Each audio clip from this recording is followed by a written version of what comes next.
My name is Elliot Sheftel, and this is my wife, Linda, and we are the parents of Justin Sheftel. Justin was our son. He was a very quiet young man, but at the same time, he was very smart. He had a way about himself that he was able to interact with his friends. I can't really recollect anybody who disliked Justin. He just had that quiet demeanor about him and just made people feel very comfortable when he was around them. He was going to be attending Washington University in St. Louis. We were looking forward to him going off to college and starting his life, and he wanted to study business and administration and go into, ultimately some sort of finance or some kind of career in business. But his big passion, other than that, was baseball. He loved to play baseball. He played baseball since since we took him out to the t-ball field, and he started on the t-ball field and continued working at it through his entire life through high school. He every year would continue to do things to improve himself and his game. And, if it was just a matter of even going in the backyard and throwing the baseball with me, or he would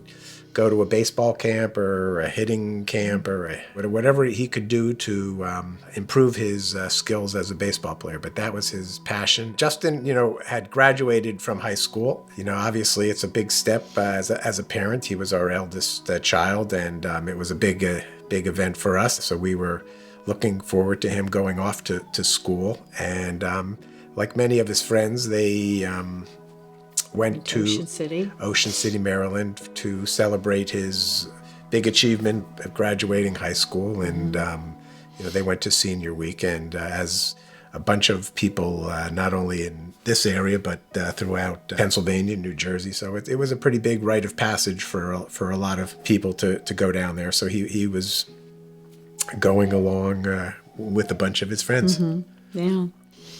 The next night, we got the phone call from my niece, actually, who said that Justin had been hit by a car, and the driver had left the scene of the accident. And all I remember is Ellie and I both popping up and saying, I just kept kind of screaming at Missy, is he okay? Is he okay? She just said, I think so, Aunt Linda, I think so. Whereas he was really, was killed right away. It was immediate because the way he was hit.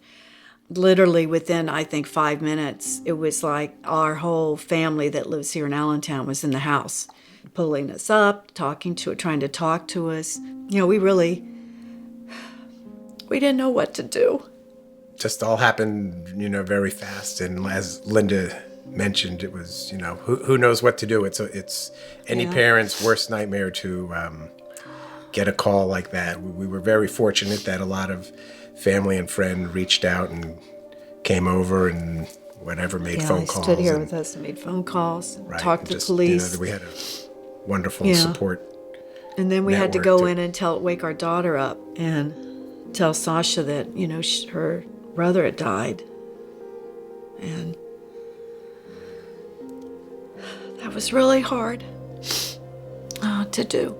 And it was overwhelming support. Actually, both Linda and I were very amazed at how many people within the community were there for us and just offering support and their help and anything that they could do. It's like a traffic jam here. His friends were going to some counseling with Eric Roberts, who was doing grief counseling, and Eric actually suggested that they put on a softball tournament in honor of Justin. It was never really our intention to grow a tournament, but over the years, every year it just seemed that more and more people wanted to become involved, and it just kind of kept snowballing year in and year out. And then, every year we kind of look at each other and just are in total amazement and, in disbelief on, how it has grown and how people are still very excited and very interested in participating and always wanting to know what they can do and how they can do it. Right. And so it just,